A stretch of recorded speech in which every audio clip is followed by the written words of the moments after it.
Assalamualaikum, selamat pagi anak-anak. Kita ketemu lagi dengan Pak Rusman dalam pelajaran matematika. Oke, sekarang dalam kesempatan kali ini kita akan mempelajari terkait masih bentuk pecahan. Yang akan kita pelajari pada kali ini adalah bentuk pecahan yang disebut dengan persen. Oke, yang disebut dengan persen, yaitu pecahan dalam bentuk persen. Apa itu pecahan dalam bentuk persen? Oke. Menyatakan pecahan dalam bentuk persen adalah menyatakan pecahan sebagai pecahan lain yang senilai dengan penyebut 100. Oke. Jadi di sini berapa persen itu artinya berapa per 100. Oke. Untuk lebih memahami kita lanjutkan pembahasannya. Misal kita punya pecahan 2 per 100. Nah, ini disebut 2%. 2 per 100 disebut 2%. Atau 25 per 100. Maka di sini 25%. Gitu ya. Bisa dipahami? Kita lanjut. Sekarang mengubah pecahan biasa menjadi pecahan bentuk persen. Contoh, misalkan kita punya pecahan biasa 3 per 5. Oke? Kalau diubah menjadi bentuk persen, maka kita ikuti bahwa pecahan ini harus diubah menjadi pecahan biasa dengan penyebut 100. Dengan penyebut 100. Oke, nih. Dengan penyebut 100. Sehingga 100 dibagi 5 berapa? 100 dibagi 5 adalah 20. Maka 5 dikalikan 20 sama dengan 100. Jika penyebut dikalikan 20, maka pembilang dikalikan dengan 20. 3 kali 20 berapa? Oke.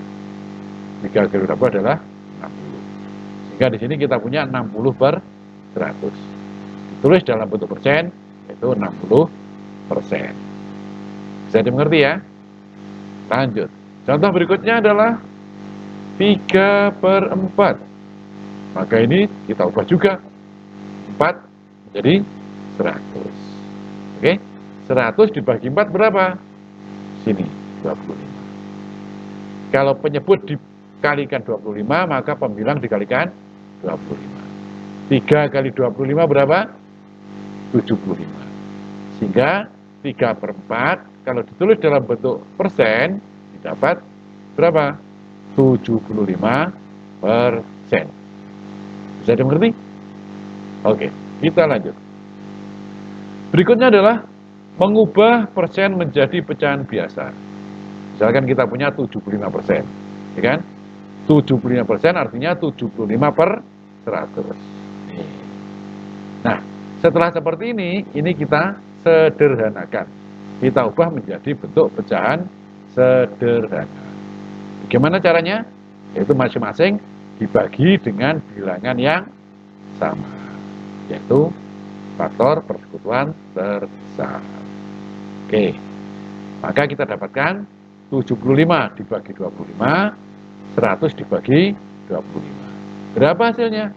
Oke, 75 dibagi 25 adalah 3, 100 dibagi 25 adalah 4. Jadi 75% itu sama dengan 3 per 4. Oke, bisa dimengerti? Kita lanjut. Contoh 2, 40%. Oke, maka ditulis jadi 40 per 100. Lanjut, 40 dibagi 20. 100 dibagi 20. Berapa hasilnya? 40 dibagi 20 adalah 2, 100 dibagi 20 hasilnya 5. Sehingga 40% kalau diubah menjadi pecahan biasa adalah 2 per 5. Oke? Bisa dimengerti? Kita lanjut. Berikutnya adalah nih, 40% ya. Oke. 40 per 100. Kemudian lanjut, 40 dibagi 10, kemudian 100 dibagi 10, hasilnya adalah 4 per 10. 4 per 10, berarti kalau dalam bentuk desimal bagaimana? Oke, 0,4. Jadi mengubah persen menjadi desimal itu caranya adalah dibentuk menjadi per 10. 0,4. Bisa dimengerti? Lanjut. Berikutnya bagaimana dengan 0,125? Oke, diubah menjadi sen. Ya, kita dapatkan 1,125 per berapa bilangan di belakang koma ini? Ada 3, maka per 1000. Oke, per 1000. Padahal persen kan per 100, maka nolnya harus hilang 1. Kalau nolnya hilang 1, maka sini komanya maju. 125 menjadi 12,5. 125 menjadi 12,5. Di sini per 10, karena komanya maju, ini nolnya hilang 1, jadi per 100. Kalau sudah per 100, berarti sama dengan persen. Sehingga kita tulis menjadi 12,5%. 12,5%. Bisa dimengerti ya? Oke, kita lanjut. Berikut, pecahan dalam bentuk per mil. Per mil ini hampir sama dengan persen, cuma kalau per mil itu per 1000. Kalau persen kan per 100. Kalau per mil per 1000. Oke? Perhatikan di sini.